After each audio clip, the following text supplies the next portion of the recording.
নেন ভাই নেন। ভাইকে খাওয়াই দিলাম অ্যাকচুয়ালি, খুব আদর করে আর কি। জি অবভিয়াসলি আমাদের বাসা হলো হেমায়তপুর, সাভার হেমায়তপুর থেকে আসছি আমি। এই কেকটা টেস্ট করার জন্য আসছি আর কি। সব জায়গায় দেখি যে আগারগাঁতে আমি অনেকবারই সোশ্যাল মিডিয়াতে দেখতেছি যে কেকগুলো নাকি অনেক ভাইরাল এবং কি সুস্বাদু।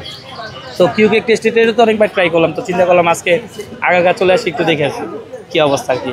তো ট্রাই করতেছি অ্যাকচুয়ালি, আলহামদুলিল্লাহ বেস্ট। হ্যাঁ খুব ভালো লাগছে। পার্থক্য বলতে সবগুলা তো খায় দেখি না, এগুলা খাইলাম খুব ভালো লাগলো। অন্যান্য কেকের ভিতরে পার্থক্য হলো এটা হলো বাসায় মেক করা, অ্যাকচুয়ালি সবাই বাসায় মেক করে আনতে আসে যে যার মতো মানে তৈরি করার জন্য।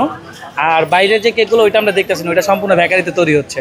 তো এই জায়গায় যারা ফুডে বসতেছে অ্যাকচুয়ালি তারা দু এক পিস করে কেক আনতেছে যে যার মতো তৈরি করে বাসা থেকে, এটার জন্য মানে টেস্ট করা আর কি।